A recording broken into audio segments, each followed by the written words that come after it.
আজি আমি ৰাইজৰ দলৰ কেন্দ্ৰীয় সমিতিৰ তৰফৰ পৰা এক বিশেষ বিষয় লৈ আমাৰ এই সংবাদমেল সম্বোধন কৰিবলৈ আগবাঢ়িছো। আজিৰ আমাৰ এই সংবাদমেলত আমাৰ দলৰ উপদেষ্টা দিলীপ বৰা ছাৰ, সাধাৰণ সম্পাদক ৰাছেল হুছেইন, চিন্ময় বৰা, ধৈৰ্য কোঁৱৰ আৰু জাতীয় যুৱ বাহিনীৰ জাতীয় যুৱ বাহিনীৰ সভাপতি লক্ষ্যজ্যোতি গগৈ উপস্থিত আছে।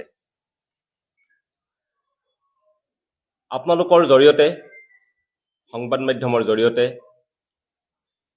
আমি কিছু কথা আজি আমি ব্যক্ত কৰিব বিচাৰিছো।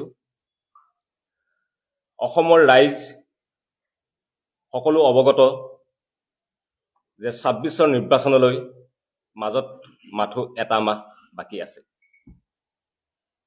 আজি ২৩ জানুৱাৰী, মাজত ফেব্ৰুৱাৰী, মাৰ্চত ইলেকশ্যন।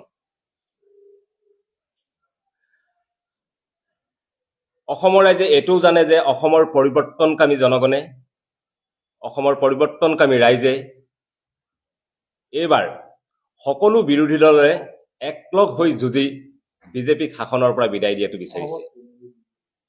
আমাৰ ৰাইজৰ দলৰ মূল কথা এটাই, যিকোনো প্ৰকাৰে বিজেপিক শাসনৰ পৰা বিদায় দিয়া। অসমৰ পৰিৱৰ্তনকামী ৰাইজৰ লগত আমি ৰাইজৰ দল সদায় আছো। কাৰণ আমি জানো যে ২৬ৰ নিৰ্বাচনত বিজেপিক শাসনৰ পৰা বিদায় দি গণতন্ত্ৰ ৰক্ষা কৰিব লাগে, সংবিধান ৰক্ষা কৰিব লাগে। শেহতীয়াকৈ কি চলি আছে আপোনালোক গম পায়েই। আজি আমাৰ দলৰ সভাপতি অখিল গগৈ ডাঙৰীয়াই এটা বিস্ফোৰক ভিডিঅ' ফাদিল কৰিছে, যি ভিডিঅ'ত প্ৰমাণিত হৈছিল যে কালি বকো সমজিলাৰ উপায়ুক্তৰ কাৰ্যালয়ত নিশা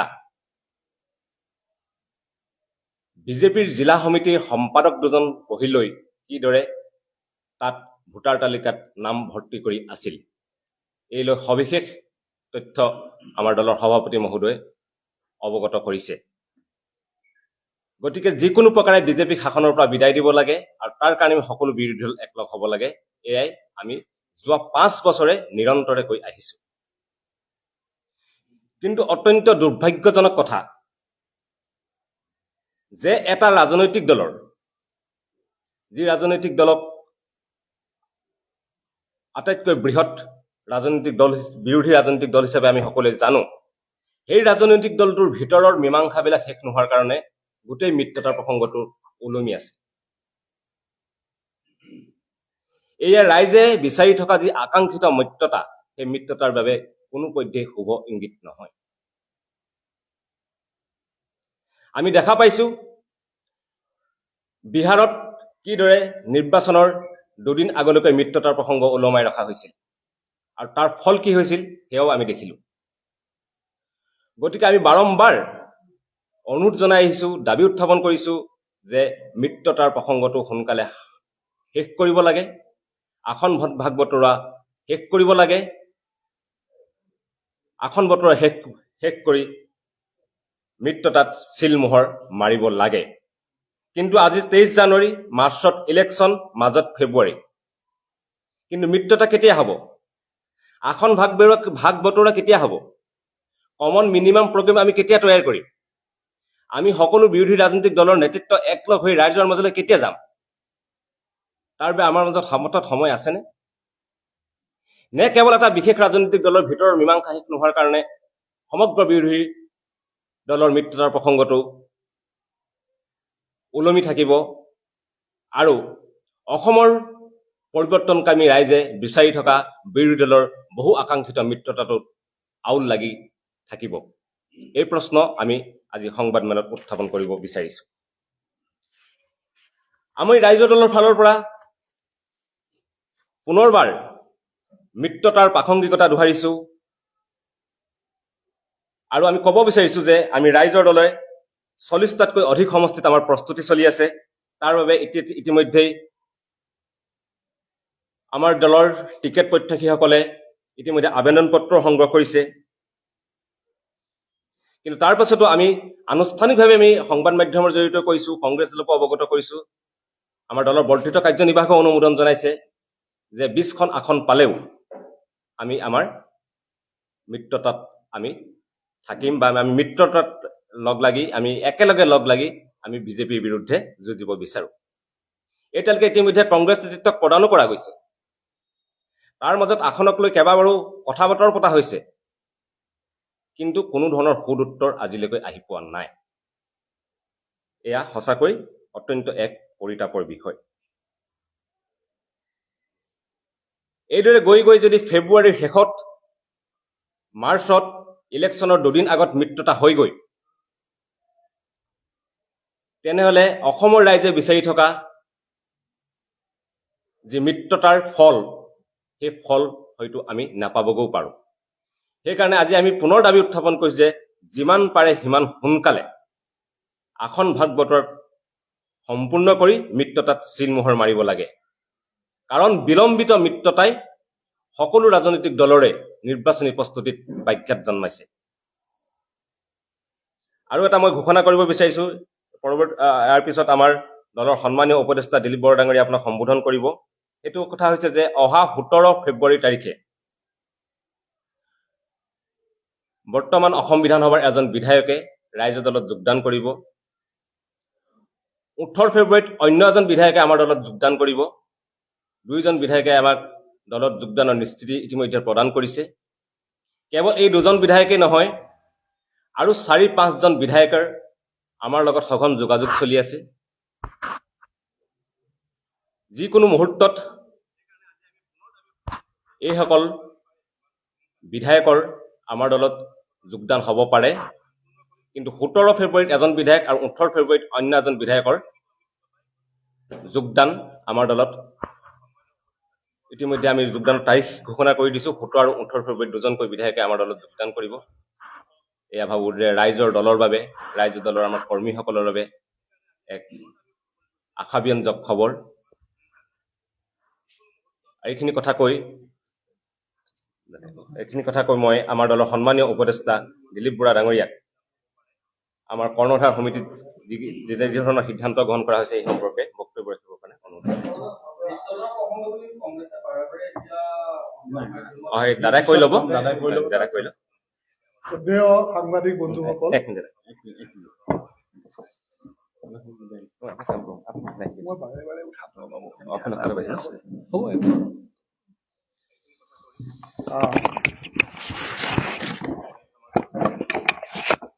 শ্ৰদ্ধেয় সাংবাদিক বন্ধুসকল, ইতিমধ্যে আমাৰ দলৰ কাৰ্যকৰী সভাপতি ভাস্কুদি শইকীয়াই আমাৰ দলৰ স্থিতি সম্পৰ্কে আৰু আগন্তুক নিৰ্বাচন সম্পৰ্কে যথেষ্টখিনি কথা আপোনালোকক জনালে। মূল বিষয়বস্তু হৈছে যে বৰ্তমান যি শাসনত দল আছে, মিত্ৰ দল আছে বিজেপি নেতৃত্বত, সেই দলৰ শাসন কালত যোৱা 10 বছৰেই প্ৰায় আমি দেখিছোঁ যে অসমক বিভাজিত কৰিবৰ কাৰণে বহু ধৰণৰ চক্ৰান্ত কৰা হৈছে। মানুহৰ মাজত অসূয়া বিয়পোৱাৰ কাৰণে চেষ্টা কৰা হৈছে। জাতি ধৰ্মৰ নামত অশান্তি বিয়পাই দিয়াৰ কাৰণে প্ৰচেষ্টা লোৱা হৈছে। তদুপৰি আৰু বিভিন্ন ধৰণে অসমৰ অৰ্থনীতিকো বিপাকত পেলোৱাৰ কিছুমান ষড়যন্ত্ৰ চলিছে। আপোনালোক সকলোৱে জানে যে ৰাজ্যখন এতিয়া কোটি কোটি টকাৰ ধাৰত গৈ আছে। এই পৰিস্থিতি অব্যাহত থাকিব আৰু অসম ভয়ানক অৱস্থাৰ সন্মুখীন হ'ব আগত এতিয়াতকৈও, যদি পুনৰবাৰ এই একেটা মিত্ৰজোঁটেই শাসনলৈ আহে। সেইকাৰণে অসমৰ সমূহ বিৰোধী দল একত্ৰিত হৈ এই অপশক্তিৰ বিৰুদ্ধে যুঁজ কৰাটো অতি জৰুৰী বুলি আমি বিবেচনা কৰোঁ। আৰু ৰাইজৰ দলে সেইকাৰণে যোৱা যিটো নিৰ্বাচন হৈ গ'ল 2021 নিৰ্বাচন, তাৰো আগৰে পৰা আমি কৈ আছো যে সন্মিলিতভাৱে এই অপশক্তিটোক অসমৰ শাসনৰ গাদীৰ পৰা আঁতৰাই দিব লাগে। ৰাইজেও বিচাৰিছে, অসমৰ ৰাইজেও বিচাৰিছে যে বিৰোধী পক্ষই সন্মিলিতভাৱে যুদ্ধত অৱতীৰ্ণ হৈ, নিৰ্বাচনী যুদ্ধত অৱতীৰ্ণ হৈ এটা ৰাইজে বিচৰা ফল অসমৰ ৰাইজৰ সন্মুখত দাঙি ধৰিব লাগে। সেই কাৰণে আমি আজি 5 বছৰে চেষ্টা কৰি আছো যাতে আমি সুকলমে 2026 যি আগন্তুক নিৰ্বাচন, সেই নিৰ্বাচনত অৱতীৰ্ণ হৈ আমি সমস্ত শক্তিৰে আৰু একত্ৰিতভাৱে এই যুদ্ধখনত জিকিব পাৰোঁ, যুদ্ধখন আমি কৰিব পাৰোঁ, জিকিব পাৰোঁ। কিন্তু ইমানখিনি আলোচনাৰ পিছতো আজি পৰ্যন্ত বিৰোধী দলসমূহৰ মাজত আসন যি ভাগ বটোৱাৰা কথা আছিল সেইখিনি শেষ হৈ যোৱা নাই, চূড়ান্ত হোৱা নাই। আৰু চূড়ান্ত নোহোৱাৰ কাৰণে আমাৰ প্ৰাৰ্থিত্ব প্ৰয়াসী যিসকল আছে তেখেতসকলৰ মাজত, তেখেতসকলৰ মনত সুদুৱনিৰ সৃষ্টি হৈছে যে তেওঁলোকে শেষত গৈ পেলাই প্ৰাৰ্থিত্ব দিব পাৰিবনে নাই। ইতিমধ্যে আমাৰ 40খনতকৈ বেছি আসনৰ কাৰণে আমাৰ দলীয় কৰ্মীসকলে, প্ৰাৰ্থীসকলে প্ৰপত্ৰ সংগ্ৰহ কৰিছে আবেদন কৰিবৰ কাৰণে। গতিকে আমিও দলৰ ফালৰ পৰাও আমি প্ৰায় 40ৰ ওপৰৰ আসনত আমি প্ৰস্তুতি চলাইছোঁ যাতে আমি নিৰ্বাচন খেলিব পাৰোঁ। কিন্তু অসমৰ ৰাইজৰ স্বাৰ্থত, অসমৰ স্বাৰ্থত আৰু বিৰোধী ঐক্যৰ স্বাৰ্থত আমি ইতিমধ্যে ঘোষণা কৰিছোঁ, আমাৰ সাধাৰণ পৰিষদে সেই ঘোষণা মঞ্জুৰ কৰিছে যে আমি ঐক্য হ'লে 20খন আসনতো আমি সন্তুষ্ট থাকিম, আমি একেলগে যুদ্ধত নামিম। এতিয়া কথা হ'ল কি, এই সিদ্ধান্তটো আমাক অতি সোনকালে লাগে, সময় একেবাৰে কম, মাজত মাত্ৰ এটা মাহ সময় আছে। গতিকে আমি আমাৰ দলৰ ফালৰ পৰা এই কথা স্পষ্ট কৰিব খোজোঁ যে 31 তাৰিখৰ ভিতৰত আসনৰ ভাগ বটোৱাৰা সম্পূৰ্ণ কৰিব লাগে। আৰু এই ক্ষেত্ৰত বাধাৰ সৃষ্টি কৰিছে মূল বিৰোধী দল বুলি আমি যাক কওঁ সেই দলটোৱে, কাৰণ তেওঁলোকে নিজে একো সিদ্ধান্ত ল'ব পৰা নাই, তেওঁলোকৰ ভিতৰৰ যিবিলাক সমস্যা সেইবিলাক সমস্যা সমাধান কৰিব পৰা নাই। কিন্তু অসমৰ ৰাইজৰ স্বাৰ্থ এটা দলীয় স্বাৰ্থতকৈ বহুত ওপৰত, সেই কথা তেওঁলোকে মনত ৰখা উচিত আৰু সেইমতে আগবাঢ়িবৰ কাৰণে আমি আহ্বান জনাইছোঁ যাতে 31 জানুৱাৰীৰ ভিতৰত সিদ্ধান্ত লৈ আমাক এখন কমন প্লেটফৰ্ম দিয়ে। তাতে কমন মিনিমাম প্ৰগ্ৰেমৰ কথাটো আছেই, কমন প্লেটফৰ্মখনে এতিয়ালৈকে আমাৰ তৈয়াৰ হোৱা নাই। যিহেতু আমি ৰাইজক ক'ব পৰা নাই যে ৰাইজৰ দলে এইখন চিটত কণ্টেষ্ট কৰিব, কংগ্ৰেছ দলে ইয়াত কৰিব, অজাপই ইয়াত কৰিব, এই কথাখিনি আমি স্পষ্টভাৱে দিব পৰা নাই। গতিকে পিকচাৰখন ৰাইজৰ সন্মুখত স্পষ্টকৈ ওলাই পৰা নাই। আৰু এইটো দায়িত্ব সকলো দলৰে, সকলোতকৈ বেছি দায়িত্ব হ'ল কংগ্ৰেছ দলৰ, কাৰণ তেওঁলোক মুখ্য বিৰোধী দল হিচাপে এতিয়াও বৰ্তি আছে দেশত। গতিকে মই ৰাইজৰ দলৰ হৈ পেলাই এই দলটোলৈ অনুৰোধ কৰিছোঁ, তেওঁলোকৰ ৰাষ্ট্ৰীয় যি দলীয় নেতৃত্ব আছে, যি ৰাজ্যিক দলীয় নেতৃত্ব আছে, তেওঁলোকক অনুৰোধ কৰিছোঁ সময় একেবাৰে কম, এইখিনি সময়ৰ ভিতৰত আপোনালোকে সিদ্ধান্ত লওক, নহ'লে কিন্তু 31 তাৰিখৰ পিছত আমি এককভাৱে আমাৰ প্ৰাৰ্থিত্ব ঘোষণা কৰিবলৈ বাধ্য হ'ম। এইটোৱেই আজি আমাৰ মুখ্য কথা। কিন্তু অসমৰ ৰাইজক আমি এচিয়ৰেঞ্চ দিব খোজোঁ, নিশ্চিতি দিব খোজোঁ যে আমি বিৰোধী ঐক্যৰ পক্ষত, তাৰ কাৰণে অহৰহ আমি প্ৰচেষ্টা কৰি আছোঁ। কিন্তু আমি প্ৰচেষ্টা কৰাৰ পিছতো, অহৰহ প্ৰচেষ্টা কৰাৰ পিছতো যদি আমাৰ প্ৰচেষ্টাৰ স্বীকৃতি নহয়, তেনেহ'লে কিন্তু অসমৰ ৰাইজৰ আশীষ লৈ আমি অকলশৰীয়াভাৱেও আগবাঢ়িবলৈ প্ৰস্তুত আছোঁ। গতিকে এইখিনি কথা হয়। 31 তাৰিখে আমি আশা কৰিছোঁ যে 31 তাৰিখৰ ভিতৰত তেওঁলোকে দিয়ক। 31 জানুৱাৰী আৰু সময়টো নাই, 31 আৰু মাৰ্চতো ৰ'ব নোৱাৰোঁ। গতিকে ফেব্ৰুৱাৰী মাহতো আমাৰ নিৰ্বাচনী প্ৰচাৰ চলিব। 31 মাহত ক'লেহে আমি গম পাম যে 31 জানুৱাৰীত ক'লেহে আমি গম পাম যে আমি ক'ত ক'ত দলীয় প্ৰাৰ্থিত্ব দিব পাৰিম। গতিকে 31 তাৰিখৰ ভিতৰত এই চূড়ান্ত সিদ্ধান্ত ল'বৰ কাৰণে আমি অনুৰোধ কৰিম।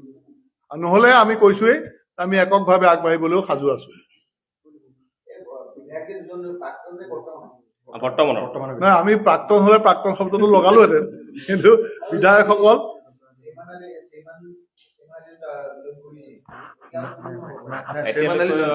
ফৰ্মেলি আমাৰ দলত কোনো বিধায়কে জইন কৰা নাই। 17 তাৰিখে এজন বিধায়কে আৰু 18 তাৰিখে আন এজন বিধায়কে জইন কৰিব। আমি তেতিয়াই নামবিলাক ঘোষণা কৰিম, আপোনালোক আহিব। হয় হয়, বেলেগ দলৰ বিধায়ক দুজনে 17 তাৰিখে এজনে, 18 তাৰিখে আন এজনে জইন কৰিব আৰু 4-5জন বিধায়ক আমাৰ লগত যোগদান কৰাৰ কাৰণে তেখেতসকলৰ আমাৰ লগত যোগাযোগ অব্যাহত আছে। হয়, আৰু কিবা প্ৰশ্ন আছে যদি আমি আপোনালোকৰ প্ৰশ্নৰ উত্তৰ দিবলৈ প্ৰস্তুত আছোঁ।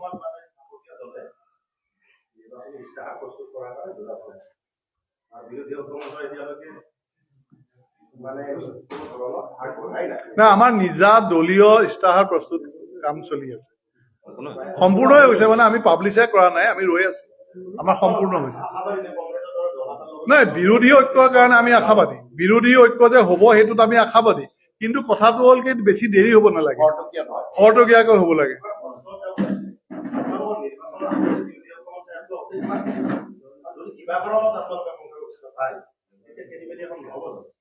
এতিয়া আসনৰ ভাগ বতৰাৰ কাৰণে প্ৰশ্নই নাথাকিব, সেইকাৰণে কোনো অসুবিধা নহয়।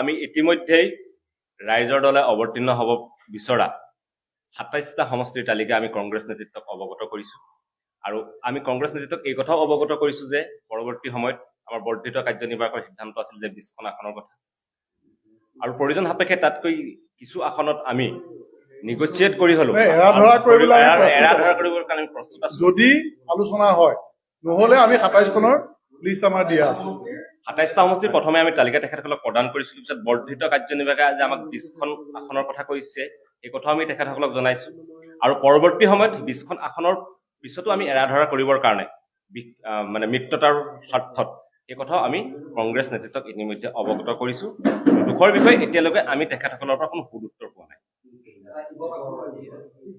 বাকী সমষ্টি আমি আচলতে কৈছো যে আমাৰ ৪০টা সমষ্টিত আমাৰ প্ৰাৰ্থিত্বৰ কাম মানে নিৰ্বাচনী প্ৰস্তুতি চলি আছে গতিকে আমি এই মুহূৰ্তত আমি ২০টা সমষ্টিৰ তালিকাখন এতিয়া আমি ৰাজহুৱা কৰিব বিচৰা নাই আমি যিহেতু এই তালিকাখন বিষয়ে আমি বিৰোধী ঐক্য মঞ্চৰ মজিয়াত আলোচনাৰ পিছতহে আমি এই বিষয়ত আৰু সেইটো আমি ৩১ তাৰিখৰ সময় দিছো সেই কথাটো আপোনালোকে হেৰি কৰিলে ভাল ৩১ তাৰিখৰ পিছত আমি এনাউন্স কৰিম হ'ব ন ধন্যবাদ হ'ব